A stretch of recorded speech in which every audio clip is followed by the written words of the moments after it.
What's happening? All right, I have to talk to you about a problem I'm currently having. So, if you listen to this podcast, you know that I live in an apartment building. I don't own a house, I rent an apartment with my wife. Now, we're renters, so that's what you call people like us.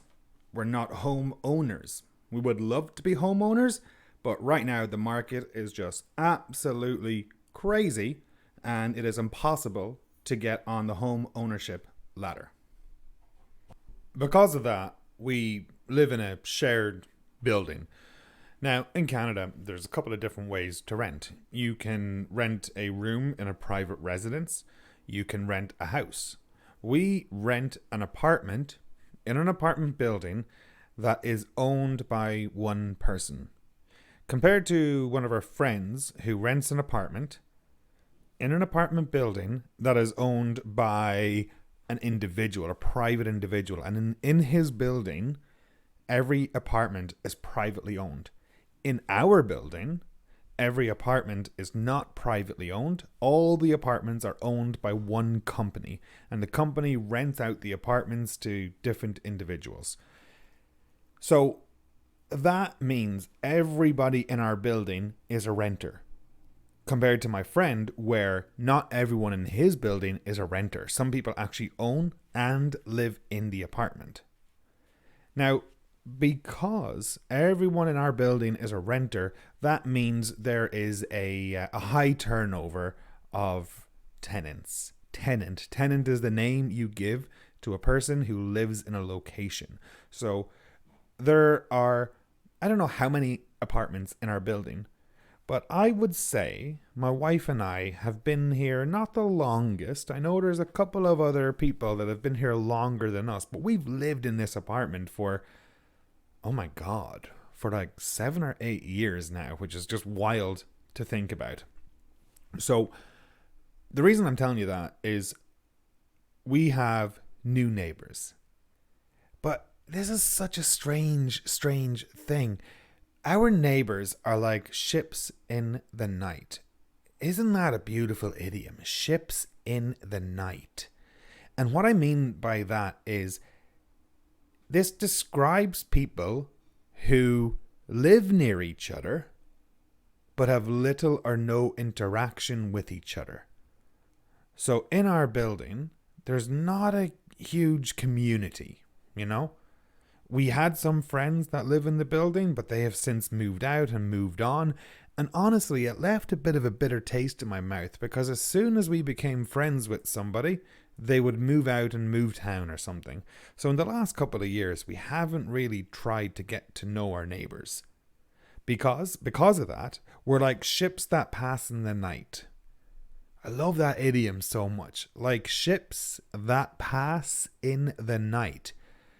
Imagine there's two ships in the ocean or on a canal or somewhere. And when they pass each other, there's obviously very little contact between each other. The ships just glide past one another at night. You don't really have any interaction or anything like that. So for us and our neighbours, it's like ships that pass in the night. We might pass each other. Yes, we say hello if we see people. Yes, we will hold the door open if we see our neighbour coming or something like that, but generally we don't usually stop and have a good chat. There's a few people in the building that I might have a conversation with, but 90% of the occupants, I don't know. So, last week, we got a new neighbour. Yay! They're noisy. No. Very, very no. They cook good food and the smell wafts through the house. Yay! They're noisy. No. So it got me thinking, I want to talk to you about my neighbours. And what do you do if you have a noisy neighbour? What can you say to a noisy neighbour? Well, the other day, my wife and I were watching TV. And I could hear something. I was watching TV and I was like, do you hear something? Do you hear that? And I don't know what it was exactly, but it was like a little din coming, a din, D-I-N, like a noise coming out of the wall. And up until this point, we've never had any issues with neighbors. No issues at all. You wouldn't even know there was other people in the building. And suddenly, I can hear so much noise from next door. And I actually got a glass. I put the glass on the wall and I listened. And I could hear their TV was obviously at a very, very high volume. And I was just thinking, this is weird. I haven't had to do this in a very, very long time. So I told my wife, I'm going to talk to these motherfuckers. I didn't say motherfuckers. I'm going to talk to these people. I knock on the door, and what did I say? Well, what would you say to your neighbor who's been noisy? There's a couple of different ways of doing it. Now, funny thing is, my wife was telling me a story about when she was young, and her and her siblings would go to her father's house, and he had neighbors. And the neighbors were so noisy, and the kid would play guitar or something like that. And the father's way of dealing with that was by turning up the TV as loud as possible, only for 1 or 2 minutes. Then he would turn the TV back down and the guitar had stopped. So instead of going to deal with it himself, good phrasal verb, instead of going to deal with it himself, he just turned up his volume on the TV and decided to fight fire with fire. Now, I'm all about fighting fire with fire. But in this situation, I decided to take the more passive route. I knocked on the door. The guy came to the door. And I'm like, hey, buddy, how's it going? Not too bad. How are you? Oh, I'm good, thanks. Listen, I was just hoping you could turn it down a bit because we're in our living room there and we can hear everything happening in your one. And he's like, oh, I'm really sorry. Sorry. He apologized. He turned it down. Bob's your uncle. Life is good. So that's what I said. I'm really sorry. I was just hoping you could turn it down a bit because we can hear everything in our room. I was just hoping.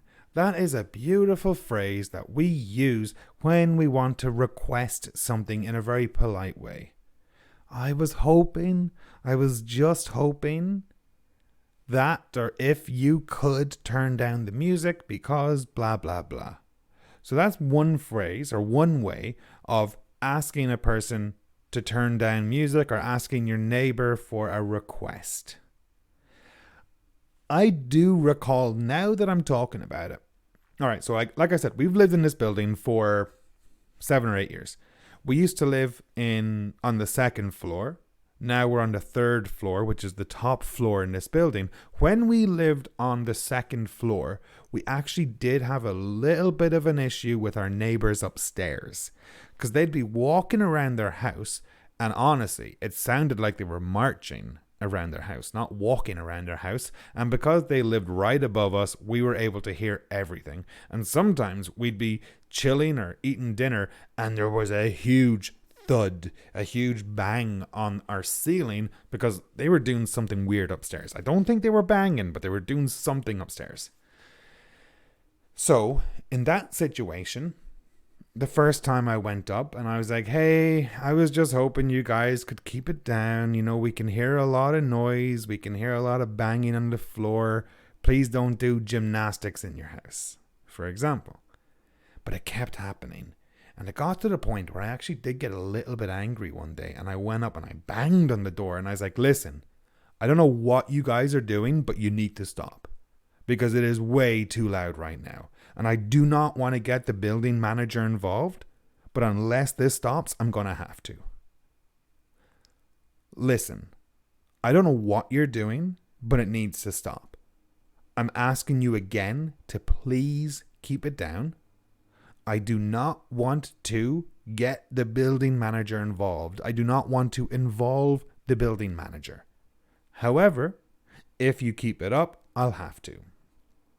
So to get someone else involved, that's a good collocation. Write that one down. To get someone involved would be to ask for help. Now, I'm all about asking for help for certain things, but for something like this, I'd rather not get my building manager involved. I'd rather deal with it myself. And I think if you go straight to the building manager, it's a bit much, isn't it? Like, I don't agree with people who go straight to the building manager. I feel that should be after you try something, after you try one or two different methods maybe, but then if it keeps happening, by all means, get the building manager involved, get someone else involved. But for me, I said to him, look, I don't want to get the building manager involved.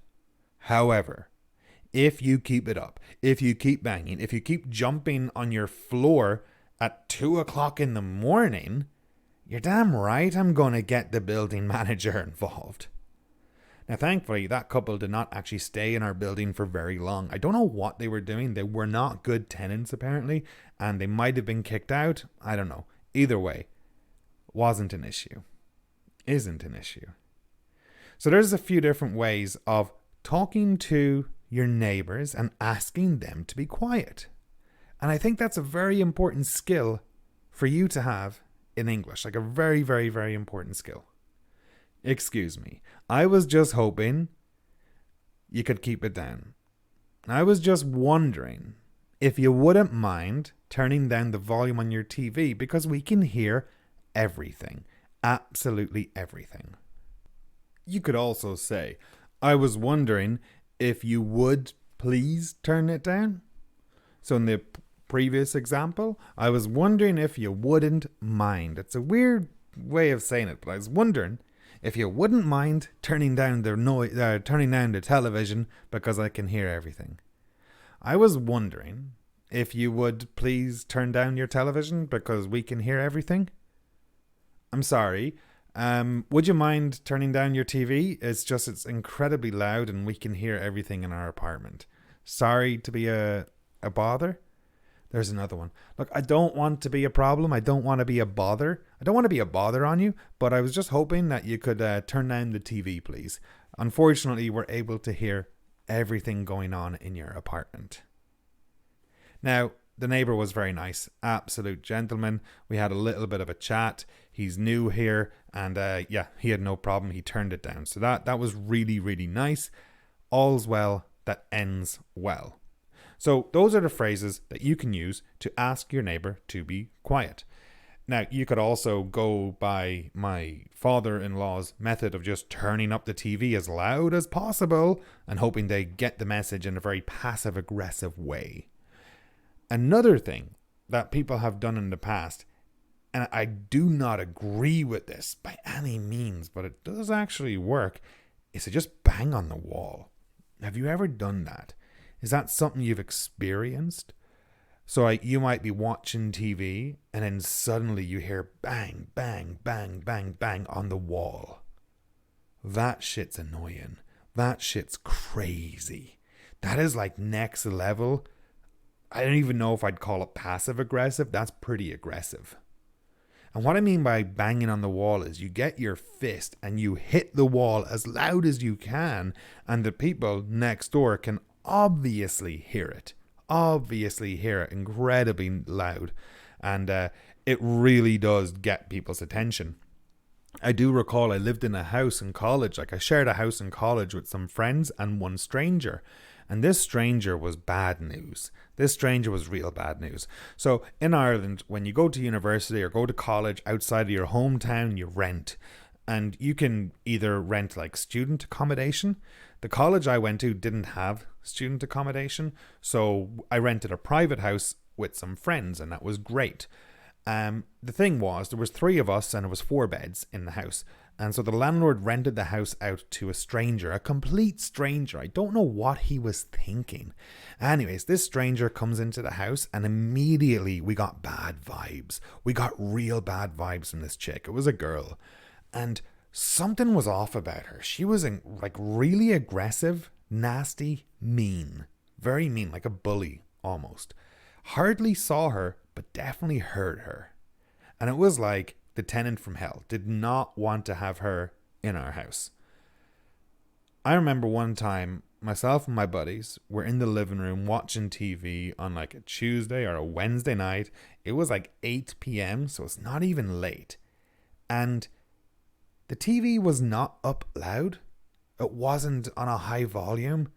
And Jesus, this new tenant sharing our house was like, her room was right above the living room, so like above where the TV was, and she just banged and banged and banged on the floor.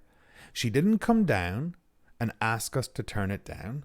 She didn't text us or call us or anything. She just banged on her floor. I reckon that she was literally jumping, and that was her way of I don't know if I'd say asking, but telling us or demanding that we turn down the TV. It was ridiculous. Absolutely ridiculous. So I'm hoping by teaching you these phrases, you won't be like my old housemate, and that you'll be more passive and nicer. It got to the point where she was such bad news. God, the more I think about it, the more I'm like, who the heck was she? All right, I'm going to interrupt the podcast real quick for a very, very quick public service announcement. On January 22nd, I am starting my free training week for Quick and Dirty English. What is Quick and Dirty English? Great question, Ronan. Thanks, Ronan. Quick and Dirty English is a 5-day training week designed to help English learners boost their confidence in spoken English and confidence in comprehending fast, natural, fluent, unplanned, filthy, slang, colloquial, natural English. That is the entire aim of my free training week. Yes, there's a course coming after. I'm not focused on the course. I'm focused only on the free training. And that will start on January 22nd. Hit the link in the description or just go straight to my website, littlesealenglish.com, for all the information. I would absolutely love to see you there. Okay, let's get back to the podcast. Sorry. Remember, we're talking about Ruth and we're talking about where I used to live. All right, here we go. God, I could talk about this house for a long time. A lot of crazy stuff happened in this house. As you can imagine, it was a bunch of college students. We got up to a lot of crazy shit. But the biggest one was when she was banging. It was just like, my housemate, Jim, opened the door of the living room and shouted up and was like, Ruth, if you want us to be quiet, come down and ask us. But don't bang on the fucking floor. And then she'd shout back like, fuck off.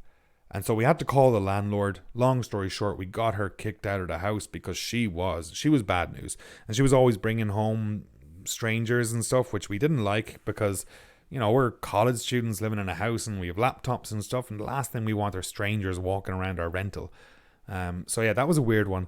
But her method was to bang on the floor as loud as possible. And like we'd be sitting there all relaxed, maybe smoking a joint or something, watching TV.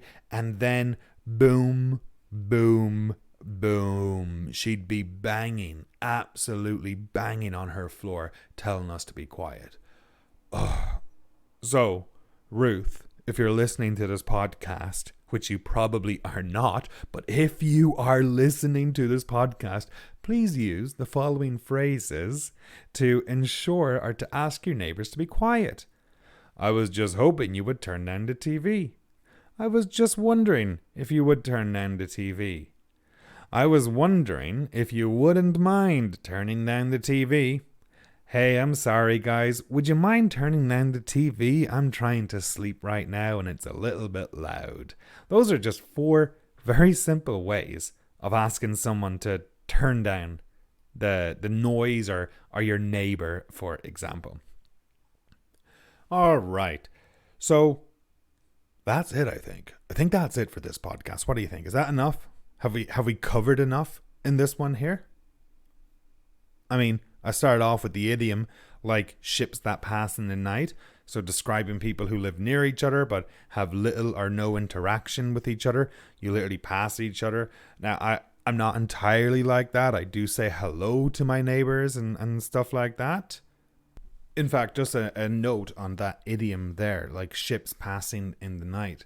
If you are working with someone that you don't like, if you are at an event with someone, or at an event and there's someone there that you don't like, you might say, "Oh, don't worry about him. I know we're not friends, but we'll be like ships passing in the night. He won't even know I'm there. He won't even know I'm there." So imagine you're going to a party and your ex is going to be at the party.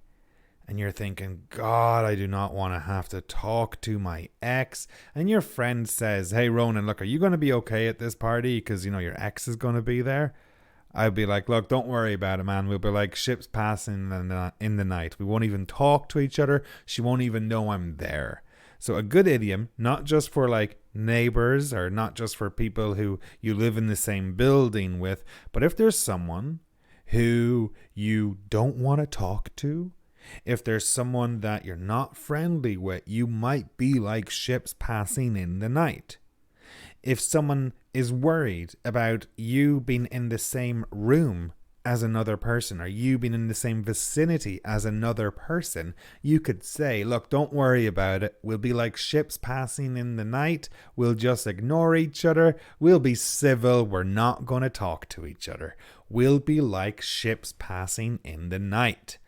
Anyways, you know what? Let's have a little bit of a conversation about your relationship with your neighbors. And so I mentioned my relationship is like ships passing in the night. And, we used to be friends with other neighbors, but they have since moved out. So do you get on well with your neighbors? Do you get along with your neighbors? Did you ever hit it off with your neighbors? If you hit it off with your neighbors, you immediately become friends. You immediately get along with each other. And there are some people in my building who I've absolutely hit it off with. But then they moved out, so that sucks. Do you have a lot in common with your neighbors? Do you keep in touch with your neighbors? Would you help out your neighbors? Would you feel confident knocking on the door and helping out your neighbors? Now, we actually do have some neighbors that we hit it off with. Not in our building, but literally across the road from us. I remember it was about 3 years ago, and we saw our neighbors getting a bunch of groceries delivered to their house. And as it just happened, I was walking past and I just asked them a question. And I was like, "Hey, I noticed you guys were getting food delivered to your house. Just letting you know we live next door, and if you need anything, just give us a call and I'll be happy to go to the store for you," or something like that. And our friends had just, our neighbors who we didn't know at the time, they had just like traveled internationally, so they had to isolate for whatever amount of time, and they were very grateful. Anyways, long story short, because I offered them help immediately, we hit it off and we actually became really good friends. And now they are good friends with us, and it's great to have those neighbors. What's really good about it is we gave them a key. So they have a key to our apartment and vice versa, actually. And I think that's a really important thing about getting to know your neighbors, is knowing the neighbors you can trust, knowing the neighbors you can rely on if there's an issue. There was one time when my wife and I went up to the mountains, and I had a feeling, I wasn't sure, but I had a feeling that like the oven was on. And I was just, in the back of my head, I was like, did we turn off the oven? Did I turn off the oven, or did I leave the oven on? And it's like, I don't want to go away for the weekend thinking about this. I don't want to go away for the weekend thinking that, God damn, is that oven on? I wouldn't have been able to relax. I needed closure. I needed confirmation that the oven was not turned on. So thankfully, because we had hit it off with our neighbors months and months and months before, and because we trusted them and gave them a key, they were able to check in on our apartment. Check in on. There's a good phrasal verb. You write that one down right now. So I called them up and I was like, "Hey, Natalie. Hey, Claire. How's it going? Listen, I got a bad feeling that I might have left the oven on. I was just hoping you could run upstairs and just confirm that it's not turned on." And they absolutely did. And the oven wasn't on. But From that moment on, I had complete peace of mind and I was able to enjoy the weekend. Whereas if I didn't have a neighbour we trust, if we didn't trust them with keys to our apartment, we wouldn't have been able to ask someone. We'd probably have to drive back to Kelowna or something like that to see it and just to confirm that it was off. So in that regard, in that term, I do believe it's important to get to know your neighbours. Get to know them a little bit. Get to know them at least in such a way you can have small talk with your neighbours. And I know a lot of people are like, oh, what's the point of small talk? Well, the point of small talk is that you break the ice and that you have at least spoken to them once or twice before. That is the whole point of small talk. It's something I tell my students to do all the time. Please just talk to your neighbours about something. And, some of them are great. Some of my students have absolutely really gotten to know their neighbours and really gotten to talk to their neighbours and formed friendships with their neighbours, and that is absolutely great. And then some of them are like, Ronan, how do we talk to our neighbours? How do we become friends with our neighbours? And I have a very good trick for you. I have a wonderful, wonderful trick for you in order to talk to your neighbours, in order to break the ice with your neighbours. Do you want to hear it? Excuse me, I was just wondering if you had any sugar. Hey man, look, I'm really sorry. I'm just cooking some dinner and we actually ran out of salt. Do you have any salt I could use, please? Very, very, very easy way to open a conversation with your neighbours. Ask for something basic. Ask for something that most people have in their house. Most people have salt. Most people have a bag of sugar in their house. It's not something you might use every single day, so you probably have some in your apartment right now.